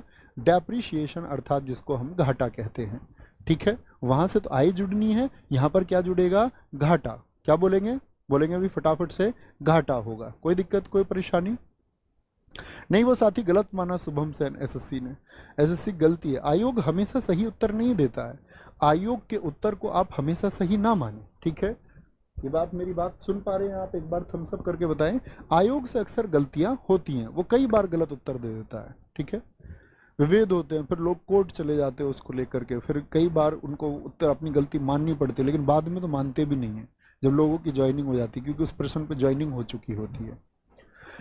राष्ट्रीय डेयरी विकास बोर्ड, जिसको बोलते हैं NDDB, national dairy development board, NDDB का मुख्यालय कहाँ पर है बताएंगे? करनाल में है, नई दिल्ली में है, आनंद में है, या फिर भोपाल में है? तो बहुत सारे साथियों का उत्तर आएगा, मैं उम्मीद करूंगा। ठीक है, आगे आएंगे। बहुत बढ़िया जी, बहुत शांत। आवाज मेरी ठीक आ रही है? एक साथी हमारे लिख रहे हैं आवाज में कोई दिक्कत है, एक बार बताएं थम्स अप करके, आवाज में कोई दिक्कत तो नहीं है? क्या बोलेंगे जी? B B B B B New Delhi में कह रहे हैं, फिर से सब गलत हैं। आनंद साथी गुजरात में ये आपका स्थित है। किसके लिए? डेयरी विकास बोर्ड दूध उत्पादन के लिए बनाया गया साथी, और 16 जुलाई 1965 को बनाया गया, ठीक है? इसके जो संस्थापक थे वो वर्गीज कुरियन थे।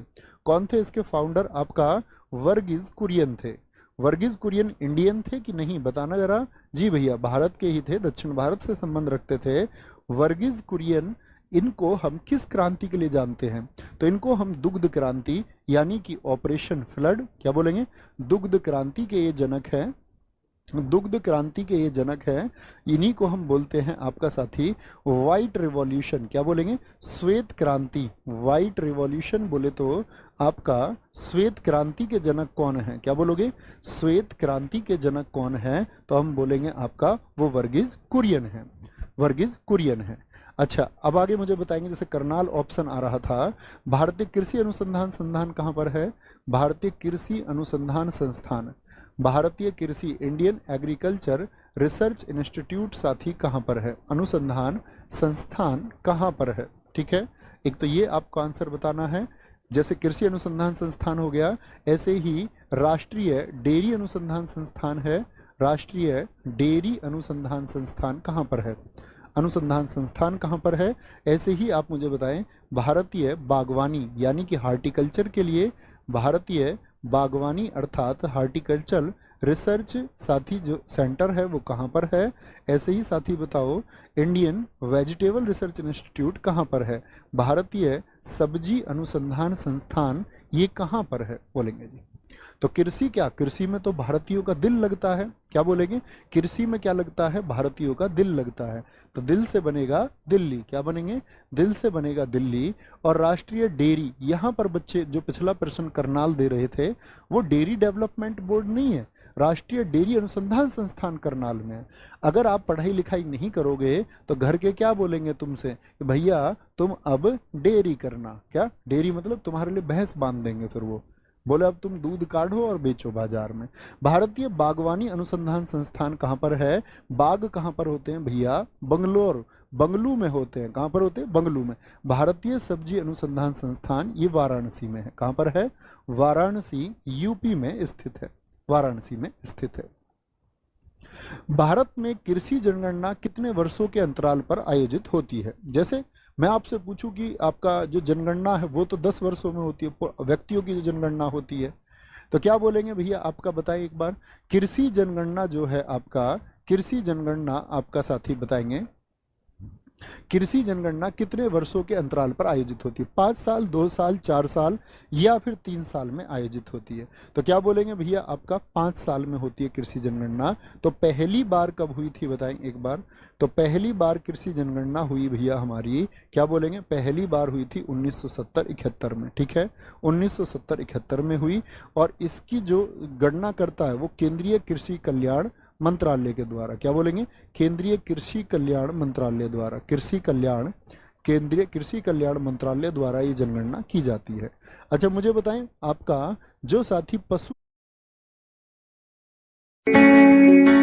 कितने वर्षों में होती है? पशु जनगणना, पशु जनगणना कितने वर्षों में होती है? तो पशु जनगणना अगर हम बात करें, एनिमल का जो सेंसस होगा वो कितने दिन में होगा आपका? तो वो भी 5 वर्षों में होता है। और इसको पूछे पशु जनगणना पहली बार कब हुई थी? तो पशु जनगणना पहली बार मेरे साथी 1919-20 में हुई थी। कहाँ? 1919-20 में पहली बार हुई थी। निम्नलिखित में से कौन सी सदिश राशि है? निम्नलिखित में से कौन सी है जो सदिश राशि है? 100% आंसर चाहूंगा सारे साथियों से। समय क्या है साथी आपका? ये आपका साथी आपका क्या बोलेंगे, ये स्केलर है। चाल क्या है आपकी? क्योंकि चाल किस पर डिपेंड करती है? दूरी पर। और दूरी भी क्या है आपका? चाल बराबर दूरी बटे समय होता है।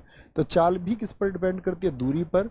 और विस्थापन तो है सदिश, लेकिन साथी दूरी कैसी राशि है? दूरी अदिश है। और जो अदिश पर निर्भर करे वो साथी आपका खुद भी अदिश होगी। जैसे वेग विस्थापन बटे समय होता है, वेग यानी कि वेलोसिटी किस पर डिपेंड करती है आपका? वो डिस्प्लेसमेंट पर डिपेंड करता है। तो डिस्प्लेसमेंट क्या है? स्केलर है। तो साथी आपका फिर वेलोसिटी जो होगा आपका यानी कि डिस्प्लेसमेंट, दोनों ही क्या होंगे आपके? दोनों के दोनों आपके सदिश होंगे। दूरी आपका क्या हो गया? अदिश हो गया। निम्नलिखित सिद्धांत पर रॉकेट कार्य करता है। रॉकेट जितना आगे को जाता है उतना ही दबाव पीछे को लगता है, जिसको हम बोलते हैं न्यूटन्स थर्ड लॉ। क्या बोलेंगे? Newton's third law. जैसे जैसे जीवन में साथी आप आगे बढ़ेंगे तो बहुत सारी ताकतें शायद ऐसी आएंगी जो आपको पीछे हटाने का प्रयास करेंगी। तो न्यूटन्स थर्ड लॉ जिसको हम क्या बोलते हैं? एक्शन रिएक्शन, क्रिया प्रतिक्रिया का नियम। क्या बोलेंगे? क्रिया प्रतिक्रिया का नियम इसको हम कहते हैं। एक तो इस नियम पर कार्य करता है और दूसरा कौन सा होता है? रेखीय संवेग संरक्षण, कंजर्वेशन ऑफ लीनियर मोमेंटम, इस पर काम करेगा। कंजर्वेशन ऑफ लीनियर मोमेंटम अर्थात m1v1 बराबर mv किसका फॉर्मूला होता है? p बराबर mv मोमेंट का, m1v1 बराबर m2v2, ये किसका? ये रेखीय संवेग संरक्षण पर कार्य करता है रॉकेट। ये आपको पता होना चाहिए। ठीक है, तो जितनी भी ताकतें लगे बेशक से, लेकिन आपकी ऊर्जा कम होनी चाहिए। आपको पता होना चाहिए आपका रास्ता सही है, आप मेहनत करते रहिए। आपकी कोई बेशक कितनी भी आलोचना करे, दुनिया में कोई आपके अंदर कमी साथी निकाले, लेकिन आपको अपनी ज़िंदगी जीनी होगी, लेकिन वो सही ज़िंदगी होनी चाहिए। ऐसा नहीं कि खराब कार्य करके आप ये सोचे कि लोग आपको अच्छा बोल दे, तब तो वो संभव नहीं है। मीथेन को क्या हम हास्य गैस बोलेंगे? CH4 बोलेंगे? क्या हम नाइट्रिक ऑक्साइड को बोलेंगे साथी? NO को बोलेंगे? या हम नाइट्रस ऑक्साइड N2O को बोलेंगे या O3 को कहेंगे? तो किसको कहेंगे भैया हम? आपका नाइट्रस ऑक्साइड जो होता है ये हास्य गैस है। क्या बोलेंगे? हास्य गैस। और N2O अर्थात जो आपका लाफिंग गैस है, लाफिंग गैस है, इसकी खोज किसने की थी? हास्य गैस की खोज किसने की? आजकल विज्ञान के प्रश्न SSC या अन्य आयोग यही पूछते हैं। किसके द्वारा? प्रिस्टले के द्वारा। किसके द्वारा? प्रिस्टले ने इसकी खोज की थी। और इसका जो प्रयोग होता था पहले वो आपका सर्जरी अर्थात शल्य चिकित्सा। किसमें? सर्जरी। क्योंकि दोस्त अभी तो एनेस्थीसिया आ चुका है, बेहोश कर देते हैं रोगी को। दांत चिकित्सा पे अब तो दांतों को भी सुन्न कर देते हैं। किसी ने कराया दांतों का कुछ ट्रीटमेंट, दांतों को सुन्न कर देते हैं। लेकिन पहले वो हास्य गैस दी जाती थी कि वो हंसी में रखता था, डॉक्टर को दुख ना हो, आदमी को दर्द हो रहा है लेकिन वो हंस रहा है। तो क्या बोलेंगे? वो बोलते हैं आपका एकदम ठीक है मेरे साथी। ठीक है, SSC डियर भैया एकदम से ठीक है। आगे चलें। निम्न में से किसमें कार्बन मिलता है? कार्बन किसमें है बताएंगे? लिग्नाइट टिन में। टिन में साथी क्या कार्बन हो सकता है? AG चांदी में क्या कार्बन होता है? AG सुनो जी, हाँ जी, लो जी। लोहा क्या बोलेंगे भैया? लिग्नाइट। लिग्नाइट में क्या मिलता है? आपका कोल मिलता है। कोयले के साथी अगर मैं बात करूं वर्गीकरण में, कोयले की क्वालिटी में मुझे बताओ लिग्नाइट कौन से नंबर पर आएगा? बताएंगे जी कौन से नंबर पर आएगा। तो क्या बोलेंगे, सबसे अच्छा कोयला कौन सा होता है, वो होता है एंथ्रेसाइट। कौन सा होता है, एंथ्रेसाइट होता है। क्या बोलेंगे भैया, एंथ्रेसाइट होता है आपका कोयला। दूसरे नंबर पर जो होता है वो बिटुमिनस होता है। क्या बोलेंगे, बिटुमिनस होता है, ये अंग्रेजी का ही नाम है। तीसरा जो होता है साथी वो आपका लिग्नाइट ही होता है। तो लिग्नाइट कौन से नंबर पर आता है क्वालिटी में, तीसरे नंबर पर। चौथा होता है आपका पीट कोयला। तो एंथ्रेसाइट में तो लगभग 95 से 96% तक कार्बन होता है, ठीक है, फिक्स नहीं होता, मतलब कि 95 ही होगा, 98 भी हो सकता है। बिटुमिनस में आपका लगभग 85 के आसपास होता है। क्या होता है, लगभग 85 के आसपास होता है। लिग्नाइट में साथी आपका 75 से 80% होता है, लगभग में याद रखिए। पीट कोयले में लगभग 55% के करीब होता है, 55 से 60% तक होता है। तो लिग्नाइट क्या है, उसमें आपका कार्बन मिलता है। तो कार्बन पूछता है कि उसकी गुणवत्ता के आधार पर क्रम लगाएं, घटते और बढ़ते क्रम में आपको पता होना चाहिए। सबसे खराब कौन सा हो गया, आपका पीट हो गया, क्योंकि जितना कम कार्बन होगा उतना बेकार कोयला होगा। सबसे ज़्यादा कार्बन इसमें क्या है, एंथ्रेसाइट में। तो सबसे अच्छा कोयला भी कौन सा हो गया, सबसे अच्छा कोल कौन सा होगा साथी, सबसे अच्छा कोल अर्थात कोयला वो कौन सा होगा, वो एंथ्रेसाइट होगा। और ये क्या हो जाएगा, ये सबसे खराब हो जाएगा। क्यों होगा सबसे खराब, मैं एक स्टेटमेंट दे दूं आपको कि पीट कोयला सबसे खराब होता है, इसका सबसे मुख्य कारण आप किसे मानते हैं, तो आप क्या बोलेंगे, परसेंटेज ऑफ कार्बन, कार्बन की प्रतिशतता को भैया हम इसका कारण मानते हैं। हृदय की दशा को कौन स्पष्ट करता है, इलेक्ट्रोइंसेलोग्राफ, ईईजी मशीन क्या स्पष्ट करती है, नहीं जी, ईईजी मशीन तो ब्रेन के लिए, मस्तिष्क के लिए होती है। ईओजी हो सकता है, क्या बोलेंगे, नहीं जी, ये आंख के लिए होता है। ईओजी मशीन किसके लिए होती है, आंख के लिए होती है। ईसीजी जो होता है साथी वो हार्ट के लिए होता है। यानी कि इलेक्ट्रो, क्या बोलते हैं इसको, हम बोलेंगे इलेक्ट्रो कार्डियोग्राम होता है। और कार्डियो किसको बोलते हैं हम, कार्डियो हम साथी आपका किसको, हृदय को बोलते हैं। इलेक्ट्रोकार्डियोग्राम होगा। बहुत बढ़िया, बहुत स्वागत है।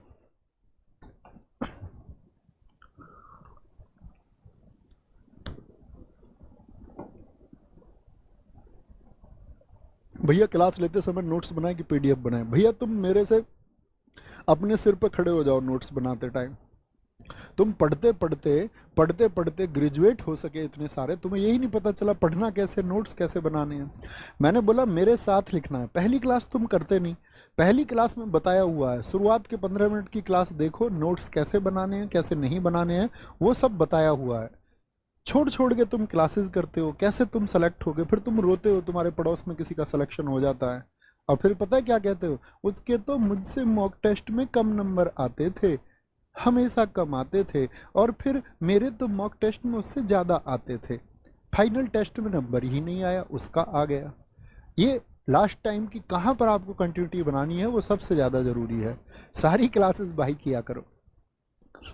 पोलियो के टीकों की, क्या बोलेंगे, पोलियो के टीके की खोज किसने की, अलेक्जेंडर फ्लेमिंग ने की है क्या, नहीं जी, अलेक्जेंडर फ्लेमिंग को साथी पेनिसिलिन की खोज के लिए जाना जाता है। किसके लिए, पेनिसिलिन की खोज के लिए जाना जाता है।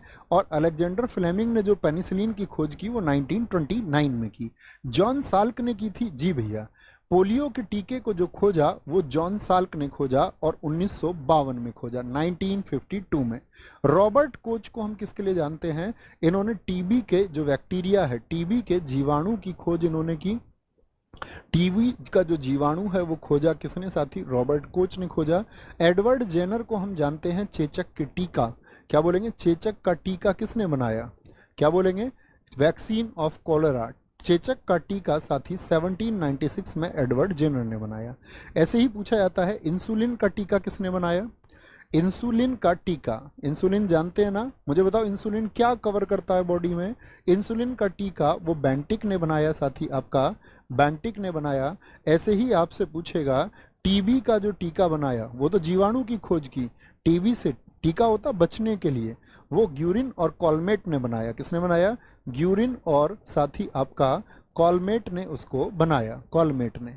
कोविशील्ड का टीका किसने बनाया, कोरोना का टीका किसने बनाया, बोले भैया बड़ा विवाद रहा, कोविशील्ड मैंने लगवाई, अब मैं जिंदा नहीं बचूंगा। कोवैक्सीन मैंने लगवाई, अब मैं जिंदा नहीं बचूंगा। अब मैं ये नहीं करूंगा, वो नहीं करूंगा। आपसे दुनिया और आयुर्वेद ये कहता आया हमेशा से कि भैया आपको योग प्राणायाम, आपको व्यायाम करना चाहिए। बहुत सारे लोग करते हैं लेकिन बहुत सारे नहीं करते हैं। फिर कोई बीमारी आती है, खान पान का कोई ख्याल अपने का रखता नहीं, उल्टा सीधा फास्ट फूड बाजारों में सबको खाना है और फिर वीडियोज भी बनानी है, मैं कोवैक्सीन लगवाऊं, मैं कोविड लगवाऊं। कुछ कह रहे हैं बच्चे, गुरुजी मैंने आपका कोर्स लिया है, आपने कोवैक्सीन लगवाई कि कोविशील्ड लगवाई? मैंने कुछ भी नहीं लगवाया साथी। ठीक है, तो आप लोगों को करना कुछ नहीं होता। बहुत सारे लोगों को, 90% को सिर्फ बातें बनानी होती हैं कि भैया मैं कोरोना में मर जाऊंगा, मैं जिन जाऊंगा, मैं रह जाऊंगा, मैं अब बचूंगा या नहीं बचूंगा, कोविशील्ड मुझे बचाएगी, ये बचाएगा। तो भाई अपना ख्याल रखा करो अच्छे से। अगर आप बेहतरीन तरीके से रहेंगे, सब कुछ डिपेंड करता है आपके इम्यून सिस्टम पर, आपकी बॉडी का प्रतिरक्षा तंत्र कैसा है। आप उस प्रतिरक्षा तंत्र के लिए यदि कार्य करेंगे तो सब कुछ काम करेगा आपके लिए, नहीं तो दोस्त आपके लिए कुछ भी काम नहीं करेगा। ठीक है, आगे आएंगे। पार्किंसंस रोग निम्न में से किससे संबंध है? पार्किंसंस रोग किसको होता है? हाथ पैर कांपने लग जाते हैं बहुत बुरी तरह से, क्या बोलेंगे? गुर्दे से, हृदय से होता है, मस्तिष्क में होता है। क्या है? मस्तिष्क में साथी होता क्या है कि जो हमारे न्यूरॉन्स होते हैं वो डेड सेल्स में कन्वर्ट होने लग जाते हैं, यानी कि मृत सेल्स हमारी होने लग जाती हैं, मृत कोशिकाएं हमारी होने लग जाती हैं। आगे आएंगे। हाल ही में किस राज्य सरकार ने इंदिरा अम्मा आवास योजना शुरू करने की घोषणा की? भैया राहुल गांधी की तरफ नहीं दोस्त, ऐसा नहीं था, पॉलिटिकल पार्टीज वाला फंडा नहीं था कुछ भी। दरअसल में क्या था कि हम लोग ना राय बनाते हैं। जैसे आप देखते होंगे इंस्टाग्राम पर या यूट्यूब पर बहुत सारे लोग वीडियोस बनाते हैं, तो हमारे देश में पता है क्या, 4 महीने पहले किसी की कुछ राय है, अभी इंस्टाग्राम पे आके कोई बोल देगा कुछ बहुत तरीके से, यूट्यूब पे आके कुछ कोई बोल देगा, तो सब लोग एकदम से उसे ही फॉलो करने लग जाते हैं। वो ये भूल जाते हैं कि तुम्हारा खुद का एनालिसिस क्या है, तुम्हारा खुद का विश्लेषण क्या है। अब जैसे बहुत सारे लोग ये कहते हैं कि जिसने वैक्सीन नहीं लगवाई तो वो सब लोग जो है वो पार्टी के विपक्ष के लोग थे, ऐसा नहीं था। दरअसल में हमारे देश में मुहिम चलाई एक डॉक्टर विश्वरूपम थे। डॉक्टर विश्वरूपन के उन्होंने मतलब सेंटर्स भी चलाए और उनके सेंटर में लगभग 1,60,000 लोग उस समय कोरोना पेशेंट भर्ती हुए, जिनकी छुट्टी 3-3, 4-4 दिन में हुई उस टाइम। तो उन्होंने पूरे देश में मुहिम चलाई थी उस टाइम। उन्होंने कहा था कि भाई ये वैक्सीन जो है नुकसानदायक है, इसके क्या नुकसान है, उसके लिए वो बोल रहे थे। लेकिन उस टाइम पूरे देश ने उनको एंटी नेशनलिटी यानी देशद्रोही घोषित कर दिया। पूरे देश ने मतलब मैक्सिमम लोग उनको उस टाइम पर देशद्रोही बोलने लग गए थे। लेकिन आज उनकी जो गणनाएं थी, जो उन्होंने कहा, वो सब सटीक बैठता हुआ है। वो उस टाइम भी मुहिम चला रहे थे कि आपको साइट्रस फूड खाने चाहिए, खट्टे फल खाने चाहिए, तो आप कोरोना के प्रभाव से बचे रह सकते हैं, खुद को सुरक्षित रखें। तो हमको क्या होता, हमको सुनना नहीं होता, हमको बस एक राय बना लेनी होती है कि कौन क्या बोल रहा है, उसके आधार पर हम बोलने लगते हैं। इसी को हम बोलते हैं पूर्वाग्रह। इसीलिए मैं आपसे कहता हूं कि अगर आप बौद्धिक हैं और छात्र हैं तो अपना एनालिसिस करना है, दूसरा क्या कहता है उसकी बात नहीं माननी है।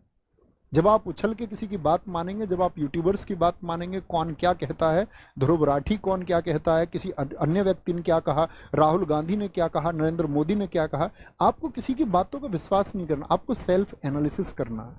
जब तक आप स्वयं का विश्लेषण नहीं कर पाओगे तब तक सब कुछ झूठ है आपके सामने, फिर आप मतलब अंधेरे रास्ते पे चल रहे हैं। हाल ही में किस राज्य सरकार ने इंदिरा अम्मा आवास योजना शुरू करने की घोषणा की है? इंदिरा अम्मा आवास योजना क्या बोलेंगे जी? केरल, तेलंगाना, तमिलनाडु या फिर राजस्थान? तो क्या बोलेंगे भैया? तेलंगाना में ये घोषणा की है। ठीक है, अरे मैंने लगवाई है यार वैक्सीन, कभी तुम सच में मजाक समझो। सीएम नाश्ता योजना, लेकिन एक ही लगवाई है। और सही बताऊं तो मुझे ये भी नहीं पता मैंने लगवाई कौन सी वैक्सीन थी। ठीक है, क्योंकि उस टाइम पे बचने का सिर्फ एक उपाय वही लग रहा था सब लोगों को। अब खुश हो तुम, मैं ये बोल दूं तुमसे कि मैंने लगवाई, अब ठीक है। आगे आएंगे। तो सीएम नाश्ता योजना तेलंगाना की। गृह लक्ष्मी योजना, क्या बोलेंगे? गृह लक्ष्मी योजना साथी आपसे पूछे किसकी है तो आप बोलेंगे तेलंगाना की योजना है। गीता कर्मिकुला बीमा योजना बहुत चर्चित रही। गीता कर्मिकुला बीमा योजना किसकी है? बोलेंगे गीता कर्मिकुला बीमा योजना साथी, बीमा योजना ये कहाँ की है? तेलंगाना की है। ठीक है, कहाँ की है? तेलंगाना। अभी तेलंगाना बहुत चर्चित रहा, महिला और ट्रांसजेंडर्स के लिए मुफ्त बस सेवा, महिला प्लस ट्रांसजेंडर्स के लिए, क्या बोलेंगे, ट्रांसजेंडर्स के लिए साथी क्या कर दिया गया है? मुफ्त यानी कि फ्री बस सेवा कर दी गई है, फ्री बस सेवा इन्होंने कर दी है, ठीक है। तेलंगाना ही साथी अभी बहुत चर्चित रहा, यहाँ पर आपका सेंट्रल ट्राइबल यूनिवर्सिटी बन रही है, सेंट्रल ट्राइबल यूनिवर्सिटी के लिए, सेंट्रल ट्राइबल यूनिवर्सिटी के लिए विधेयक पास करने वाला, विधेयक पास करने वाला राज्य बन गया है तेलंगाना। तो पूछेगा कौन सा राज्य है जिसने सेंट्रल ट्राइबल यूनिवर्सिटी यानी कि केंद्रीय आदिवासी विश्वविद्यालय के लिए आपका विधेयक पास किया। हाल ही में किस राज्य में नवपाषाण युग के बच्चों की कब्रगाह की खोज हुई है, कि नवपाषाण काल में बच्चों की कब्रगाह मिली है वहां पर। तो ये खोज कहां पर हुई है साथी? तमिलनाडु में हुई है। कहां पर? तमिलनाडु। और तमिलनाडु की ही सरकार थी जिसने एक राष्ट्र एक चुनाव, एक राष्ट्र एक चुनाव के खिलाफ क्या लाया था आपका, या जो परिसीमन प्रक्रिया थी, परिसीमन होता है ना चुनाव से पहले, परिसीमन प्रक्रिया के खिलाफ प्रस्ताव लेकर के आया। परिसीमन प्रक्रिया के खिलाफ प्रस्ताव कौन राज्य में लाया गया? खिलाफ प्रस्ताव, अगेंस्ट में एक प्रपोजल लाया गया, एक राष्ट्र वन नेशन वन इलेक्शन के लिए। उंगलई थेड़ी, क्या बोलेंगे? उंगलई थेड़ी पहल किस राज्य की है? बहुत इंपॉर्टेंट क्वेश्चन बनेगा, मार्क करना, तमिलनाडु की है। कहाँ की है? तमिलनाडु। मुझे बताओ तमिलनाडु के सीएम कौन है? तमिलनाडु के साथी आपका, तमिलनाडु के मुख्यमंत्री साथी कौन है? तमिलनाडु के मुख्यमंत्री हैं एम के स्टालिन। कौन है? एम के स्टालिन तमिलनाडु के मुख्यमंत्री हैं। तमिलनाडु में साथी आपका राज्यसभा सीटें कितनी हैं? 18 हैं। आपका लोकसभा सीटें यहाँ पर कितनी हैं? 39 हैं। और विधानसभा VS4 विधानसभा सीटें 234 हैं। और यहाँ के साथी आपका गवर्नर कौन है? बोलेंगे यहाँ के गवर्नर, ये आपको बताने हैं, अभी नोट कर लेना जब मैं बोलूं। तो बोले यहाँ के गवर्नर कौन है? RN रवि हैं। कौन है जी? RN रवि यहाँ के गवर्नर हैं। हाल ही में किसने मिस वर्ल्ड 2023 का खिताब जीता है और किस देश की हैं ये भी बताना है। तो कौन बोलेंगे? सिनी शेट्टी हैं क्या? सिनी शेट्टी, ये मिस इंडिया वर्ल्ड 2024 बनी है, ये भी याद रख लेना। मिस इंडिया वर्ल्ड 2024 कौन बनी है? तो कौन बनी है? सिनी शेट्टी बनी है। आपका यास्मीन जैतून है या क्रिस्टीना पिजकोवा है? तो क्या बोलेंगे? क्रिस्टीना पिजकोवा हैं, जो साथी आपका कहाँ की हैं? चेक गणराज्य अर्थात चेक रिपब्लिक की हैं। ये प्रतियोगिता साथी आपका 2024 मिस वर्ल्ड 2023 ये कहाँ पर हुई? आपका साथी प्रतियोगिता 9 मार्च 2024 को मुंबई में ये प्रतियोगिता हुई थी। कहाँ पर? मुंबई में ये प्रतियोगिता आपका आयोजित हुई थी। आगे आएंगे। हाल ही में किस राज्य की पुलिस द्वारा ऑपरेशन कामधेनु शुरू किया गया?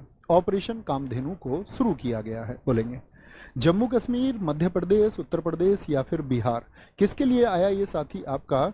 पशु तस्करी, जो पशुओं को साथी आपका बेचा जाता है, उनकी जो तस्करी होती है, उस पशु तस्करी को रोकने के लिए, रोकथाम करने के लिए, ठीक है, उसके खिलाफ आया आपका जम्मू कश्मीर में ऑपरेशन कामधेनु।